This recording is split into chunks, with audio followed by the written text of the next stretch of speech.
Bom, então, boa tarde a todos e a todas, né? Como ela disse, eu sou a professora Maria Eduarda Guiering, sou professora do Programa de Pós-Graduação em Linguística Aplicada aqui da Unicinos e tenho trabalhado desde 2007 com questões relacionadas ao discurso de divulgação da ciência, de popularização da ciência. Já faz um bom tempo, né? E aqui para essa tarde, eu pensei em trabalhar, então, com resultados de pesquisas de percepção pública da ciência. Tá? E, na verdade, esses resultados, né, lá, bem, não de agora, eu vou mostrar aqui de 19 e 22. Tá? Mas, bem no início, quando eu comecei a trabalhar, eu me inteirei dessas pesquisas, que se faziam quase que exclusivamente nos Estados Unidos, na época, né? E o meu grupo de pesquisa, o Comunicação da Ciência, Estudos Linguísticos Discursivos, o CCELD, então passou a trabalhar, né? Na verdade, o grupo começou a surgir, né, com essa característica nesse momento, né, quando a gente começou a se voltar para o discurso de divulgação da ciência.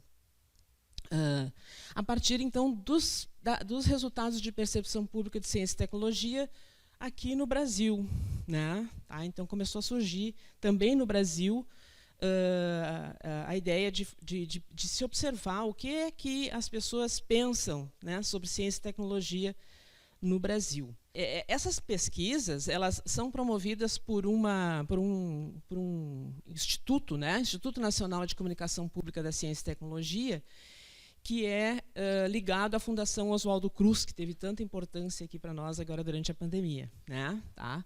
E eles têm como objetivo justamente, né, investigar, desenvolver, aplicar testes de conjuntos de metodologia, né, para saber o que as pessoas no Brasil, no caso, né, estão pensando sobre ciência e tecnologia para contribuir para a melhoria, né, nessa área importante. Fornecer subsídios para aprimoramento de políticas públicas no setor, né? Há um grupo de coordenadores, que ali eu destaco a Luísa Messarani e Yuri Castelfranchi, que têm trabalhos muito lindos, né, sobre divulgação da ciência. Tá? Agora deu certo. A primeira pesquisa que eu vou trazer para vocês, eu acho que tem tudo a ver com vocês mesmo, né? Porque em 2019, então, o INCT-CPCT, eles construíram uma pesquisa direcionada a jovens, né? Saber o que é que os jovens pensam sobre ciência e tecnologia. É uma pesquisa extensa, vocês têm acesso, depois ali eu vou colocar, deixei o link, se vocês se interessam. O que é que os jovens brasileiros pensam da ciência e tecnologia? Eles entrevistaram, então, 22 mil jovens, né, entre 15 e 24 anos, fazendo perguntas para eles sobre ciência e tecnologia, né, em 21 estados, ou seja, em todo o Brasil, mais o Distrito Federal. Então, uma pesquisa ampla, né, no estilo survey, que a gente chama, né, tá, para saber as características de um público, a opinião, né, o que as pessoas pensam sobre um determinado tema ou temas, né, tá? Nessa pesquisa, foi muito interessante, porque 67% dos entrevistados mostraram interesse em ciência e tecnologia, né? Isso é bem legal, né? Tá?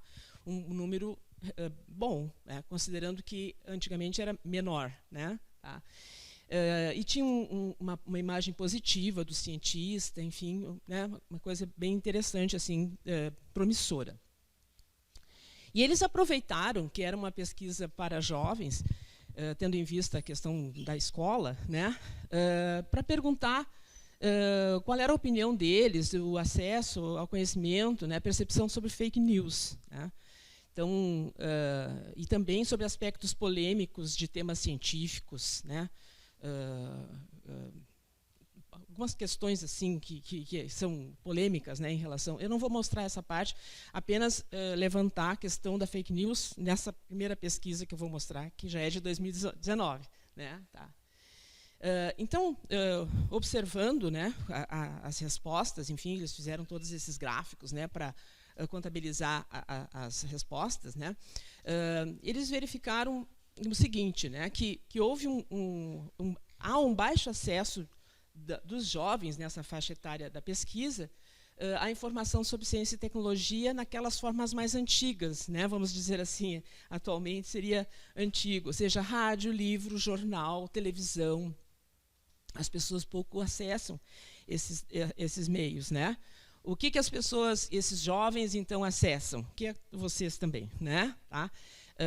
Em 2019, era especialmente o Google, o YouTube, o WhatsApp, o Facebook, né? Hoje, talvez, possa se inserir outros, né? Outras plataformas que também já construíram um caminho na divulgação da ciência, como o Instagram, né? Até o TikTok, né? Nós temos várias pessoas que estão trabalhando lá. E, bom, e também esses jovens disseram que lá no WhatsApp e no Facebook eles achavam que essas duas plataformas eram as que divulgavam mais fake news, né? Tá? E 47% declararam que tinham dificuldade em verificar se estavam, né? Se uma notícia de ciência e tecnologia que estava nessas redes era falsa ou não, né?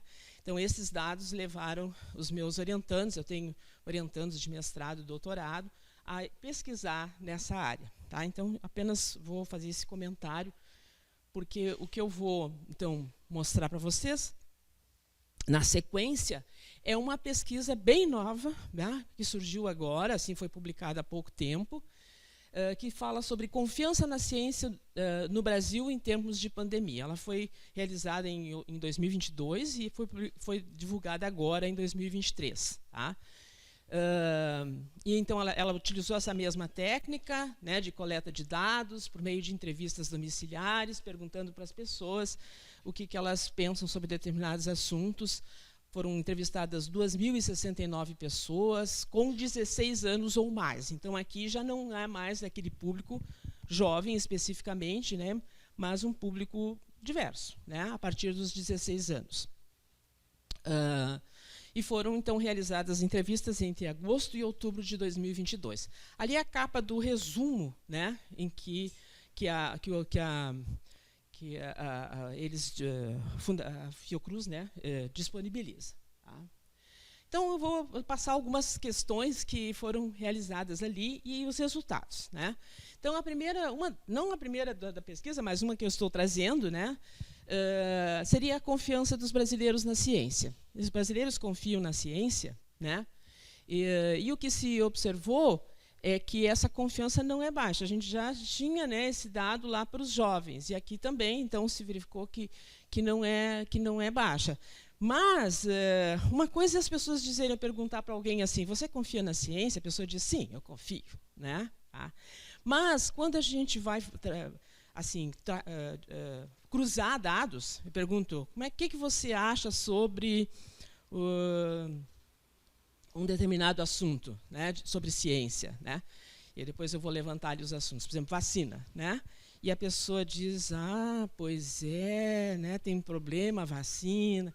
Então, eles começam a fazer os cruzamentos de dados e observam que muita gente diz que acredita em ciência, mas tem ações, atitudes e pensamentos que, às vezes, não vêm ao encontro dessa confiança na ciência. Tá? Então, e também o que eles observaram é que essa confiança na ciência ela cresce com o aumento da escolaridade. Ou seja, quanto mais escolarizado é a pessoa, né, e especialmente quem tem curso superior, pós-graduação, né, e que tem a renda familiar mais alta, mais as pessoas acreditam na ciência. Tá? Então, aqui, um aspecto que é interessante, que já se observava nas pesquisas anteriores, essa de 2019 que eu falei para vocês, e nesta aqui, é que há uma influência muito grande dos valores das pessoas, né, sobre as atitudes, né, às vezes independentemente do conhecimento e escolaridade. Porque eles observaram também que pessoas de um nível superior, de nível, vamos dizer assim, financeiro muito grande, um número pequeno de pessoas que ganhavam muita grana, né, tá? Eles eram, por exemplo, contra as vacinas. aí pensar, mas por que será? Né? Então, relacionam questões de valores, né, em relação a que influenciam a posição sobre a ciência. Com relação à pandemia, né, então foi um período de atitude de mudança na ciência, para melhor e também para pior, né? Tá? Então, a maior parte dos entrevistados diz que sua confiança na ciência aumentou, né? 55,6% e para 10,1% diminuiu, né, a confiança na ciência. Né? E os que declararam que a confiança aumentou são, na sua maioria, jovens do sexo feminino, com curso superior ou pós-graduação e renda entre 2 a 5 salários mínimos. Né? De novo, a questão da escolaridade aqui. Né? Então, ali o gráfico do lado para a gente ver. Sobre os benefícios e riscos associados ao desenvolvimento científico. Né? Então, quando eles foram olhar, assim, bom, o que você acha? Você acha que a ciência beneficia a sociedade? Ou também, esse é o aspecto. O outro é, a ciência traz riscos para a sociedade? Né? Eles fizeram essas perguntas. E aí a minoria afirma que a ciência traz para a humanidade nenhum benefício. Então, a maioria acha que traz benefícios, tem uma minoria que acha que não traz. Né? Então, 51,8% acha que sim, que traz benefícios. Né? E cerca de 1/3 acha que traz algum benefício. Muito benefício, algum benefício, nenhum benefício. Né? Tá? Mas os brasileiros se dividem quanto aos riscos associados à ciência. Então, pergunta, há riscos?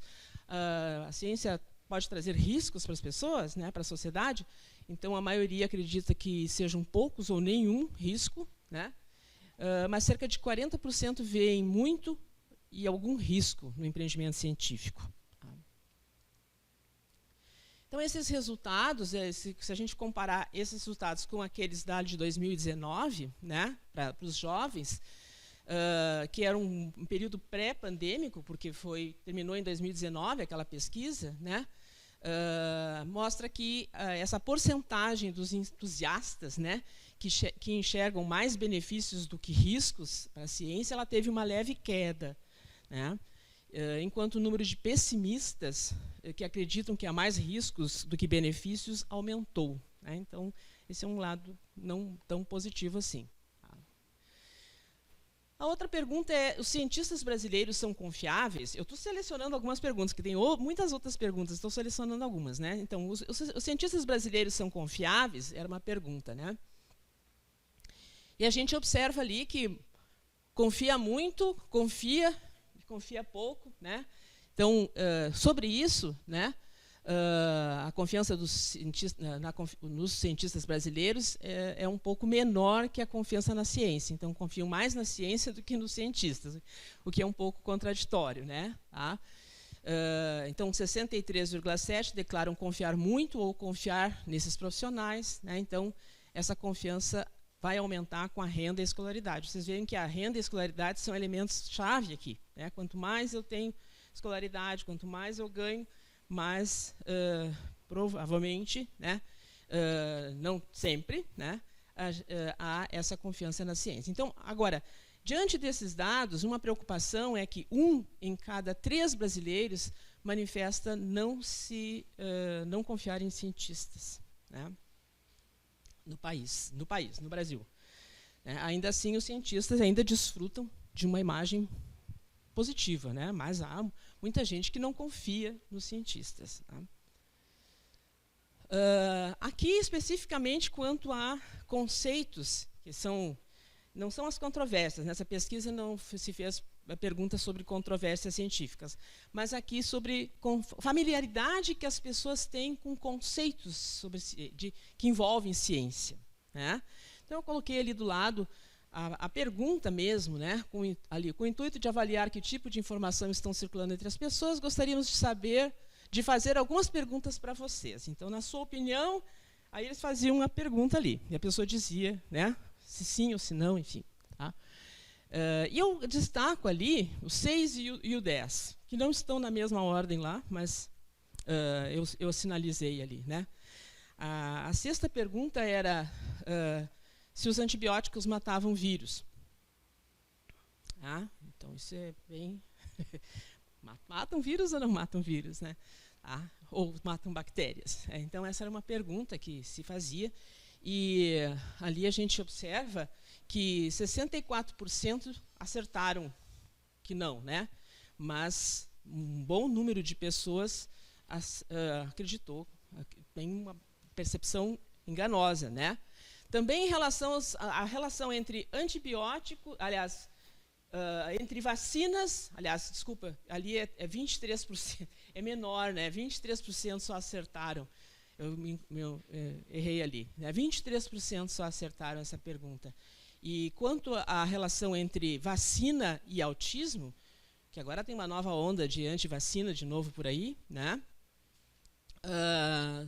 Aí 64% disseram que não há relação entre vacinas e autismo. Mas vejam, há um grande número de pessoas, se a gente for complementar ali aqueles para 100, que né, tem problemas nessas respostas aqui, né, em relação a questões da ciência. Tá? Depois vocês poderiam fazer essa pergunta, né, em aula para ver como é que vocês estão aí também nessas familiaridade com conceitos científicos. Tá? Também essa pesquisa aproveitou para falar também sobre vacinas e sobre os problemas climáticos, né, que são assim um tema contundente. Então, o que dizem os brasileiros sobre as mudanças climáticas? E muito legal assim a resposta, né, mostrou que a maioria, mas a maioria mesmo, né, acredita que está havendo mudanças climáticas, porque você sabe, tem gente que não acredita, né? Eu acho que outubro de 2023 é meio difícil de não acreditar, mas até 2022 muita gente não acreditava, né? E agora não, né? A gente vê que realmente nós temos muita gente que acredita. E aí, quando eles vão relacionar os dados, né? Tem muitos dados que eu não estou trazendo aqui, eles observaram que a chance de negacionismo climático ela aumenta com alguns dos variáveis. Por exemplo, aqueles que declaram que o crescimento econômico deve ser priorizado em relação à saúde. Tá? Assim como entre as pessoas que tendem a discordar de afirmações de paridade de gênero. Tá? Então, tem muita relação entre questões de valores, né, e o que as pessoas acabam pensando sobre se há ou não, né, aquecimento global, enfim. Também em relação à causa das mudanças climáticas, foi um aspecto bem positivo, né, que a maioria acredita que é pela ação humana, né. Então, o vermelho ali, 86% tem essa percepção atual, né, tá? É forte essa sensação de que há consenso, né, porque uma das divergências há consenso científico sobre a causa humana.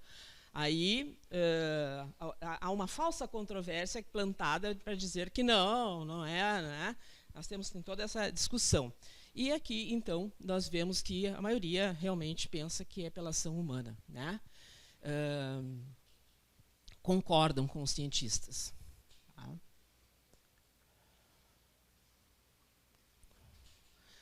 Aqui, então, em relação à vacina. Então, foram dois temas, né, que foram focados, a mudança climática e as vacinas.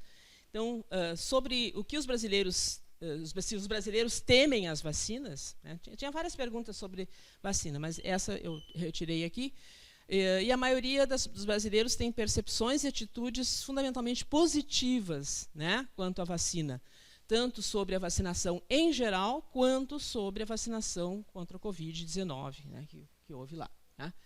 Então, ali os percentuais, né, o quanto você concorda com as afirmações. Então, tem, as vacinas são importantes para proteger a saúde pública, as vacinas são seguras, as vacinas produzem efeitos colaterais que são um risco, as empresas farmacêuticas escondem os perigos das vacinas, as vacinas não são necessárias. Né? Faziam essas perguntas, e ali ao lado nós temos os percentuais. Né? E aqui a gente chama a atenção para que 13% dos entrevistados declararam que não pretendem tomar doses de reforço da vacina de Covid-19. Né? o que é muito preocupante, tá? Eu tenho uma pessoa que trabalha no jardim lá em casa, em que disse, não, só tomei 2 vacinas, não vou tomar a terceira, porque a minha avó, ela tomou essa vacina e ela ficou cega. Ficou cega. Não é? Então, assim, sem perceber as relações de média, né, de modelos, enfim. Tá? Então, e quase 8% dos que têm filhos ou menores sob sua responsabilidade declararam lá que não têm intenção de vaciná-los. É um número grande de pessoas, tá? Por isso que é preocupante, ainda que o percentual seja 8%, mas 8% representa muitas pessoas. Tá? Então, a chance de recusar vacinar os filhos é muito maior entre os homens do que entre as mulheres. Tá? Acho que as mulheres têm mais preocupação com seus filhos, talvez, não sei, posso se inferir isso. E cresce entre as pessoas que declaram que o crescimento econômico e a criação de empregos devem ser prioridades máximas, mesmo quando a saúde da população sofre de algum modo. Vejam, então esses cruzamentos, né, de declarações. Certo? Bom, então, o que a gente pode observar, né, que essa questão da confiança na ciência e nos cientistas é um tema que é multifacetado, tem muitas nuances, né? Exige assim, um debruçar-se atento, né, sobre as respostas, né? E que é definido não só pelo conhecimento, então, às vezes, a pessoa tem um conhecimento sobre a vacina é assim, assim, ou né, o crescimento global, e mesmo assim não acredita ou né, tem algum problema em relação a isso. Né? E a ideia é que existem certos valores, né, posições morais, visões políticas que interferem nessa aceitação, né, dos conhecimentos científicos. Né? Isso indica, então, um cenário de desafios, né, para quem é gestor, para quem é professor, cientista, né, os educadores em geral, os professores, os profissionais de comunicação, de divulgação da ciência, porque o que a gente vai fazer, né? Como a gente vai atacar? Essa é uma grande questão. Tá? Aqui eu trago uma palavra do professor Castelfranchi, estou meio fechando aqui, mas do professor Castelfranchi, que estuda, é um físico, né, italiano, que trabalha na UFMG, na Universidade Federal de Minas Gerais, com Sociologia da Ciência, e tem um trabalho muito bonito sobre divulgação da ciência. E falando aqui sobre considerar, né, evidências científicas, né, para determinados assuntos, ele diz isso que eu achei interessante, eu então trouxe para cá, que algumas das opiniões sobre evidências científicas dependem do capital cultural e do acesso ao conhecimento. Então, implica, né, ter o maior ou menor grau de instrução, por exemplo, que a gente viu que tem uma variável, né, que está lá. Mas outras são mais influenciadas por religião e valores morais, como a pesquisa também conseguiu mapear. Né? Então, ele dá alguns exemplos. Né? Então, assim, a trajetória religiosa da pessoa ela pode determinar a aceitação ou não da teoria da evolução, por exemplo. Então, eu aceito a teoria ou não aceito a teoria. Né? Eu sou criacionista ou evolucionista. Então, tem uma relação com essa a trajetória religiosa. A posição anti-vacinas não é apenas um efeito de desinformação, mas também uma causa. Ela é afetada por valores políticos e morais, como eu tinha comentado, que aceitam ou rejeitam a informação em si e confiam em fontes outras, né, em fontes diferentes. E aí ele conclui que a gente vive momentos perigosos. Vivemos momentos perigosos, diz ele. Né? Os maiores problemas que ameaçam as democracias e a coesão social vêm das teorias conspiratórias, né, e dos fortes conflitos morais e políticos que afetam as evidências científicas e as decisões políticas baseadas em argumentos racionais. Acho que é bem interessante essa posição do professor Castelfranchi. Né? E ele, então, diz que entender como a opinião pública funciona em relação à ciência e à tecnologia é fundamental. Por isso, essas pesquisas de percepção pública são muito importantes, né, para saber o que as pessoas estão pensando no Brasil sobre isso. Tá?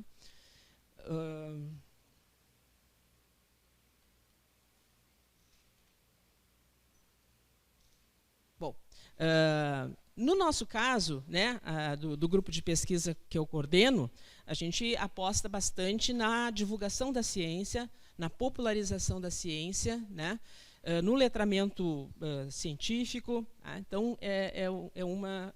Deixa eu voltar aqui. Então, mas não apenas saber, uma notícia de divulgação da ciência, eu leio, então eu fico sabendo que o dinossauro tal morava em não sei aonde, não sei o que era. Mais do que isso, né? Então, pensar a popularização da ciência, né? Não apenas dentro da universidade, para fora, para todo o público, né? Para saber como se faz ciência, quais são as questões, né, que são importantes dentro da ciência. Às vezes as pessoas não compreendem isso, né? Então, como é que funciona a ciência, né? Qual é a essência da atividade científica, como pensam os cientistas, né? Todos os processos da ciência, que seria uma outra fala minha aqui, que não dá tempo, né? Porque a popularização da ciência é uma construção social e ela incentiva, então, o pensamento crítico, a curiosidade, né? Ela transforma as vidas, a sociedade. Então, uma aposta na ideia de divulgação, popularização da ciência. Né? E aqui dois exemplos que eu estou trazendo, que é do nosso grupo, que a gente desenvolve. Né? Tá? Não sei se vocês já conhecem, ele é relacionado ao ensino básico, né? É o projeto Ler, Literatura e Ciência, que é um convênio do Grupo Editorial Sinos, Facate e Unicinos. Né? Eu botei 3 capas aleatórias ali dos fascículos, são 3 fascículos anuais que a gente organiza, né? O nosso grupo todo. E tem essa ideia, né, de divulgar ciência, popularizar ciência, relacionar ciência com arte, com literatura, com música, com o que for, não é? Para sensibilizar as pessoas para a importância da ciência, e também os processos da ciência, como a ciência funciona, né? Então, esse é o nosso assim, intuito, né? Tá? Então, aqui 3 capas de anos anteriores aqui que eu separei. Né? E o outro é uma revista que é ligada ao nosso grupo também, que se chama Linguarudo, que é uma revista digital, e que participam, então, os estudantes aqui da Unicinos, os graduandos, especialmente, né, em algumas disciplinas, como oficina de experimentação textual, de comunicação da ciência. Eles participam, seja com notícias, com podcasts, com cartazes do Instagram, os cards, né, os carrosséis. Há várias possibilidades deles desenvolverem esse material. Então, aqui é a revista Linguarudo, que eu acho que é muito legal. A gente fez uma enquete aí para saber qual é o nome e ganhou a Linguarudo. Tá? Então, essa é... E aqui as minhas referências. Tá?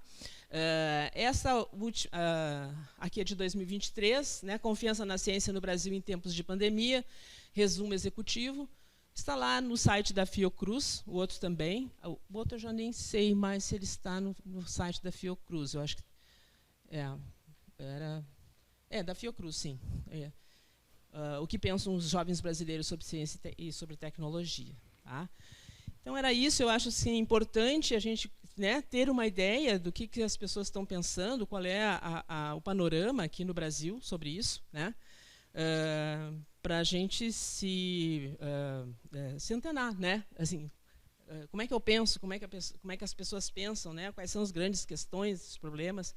E é isso que eu trago aqui hoje à tarde para vocês. Tá bom? Agradeço.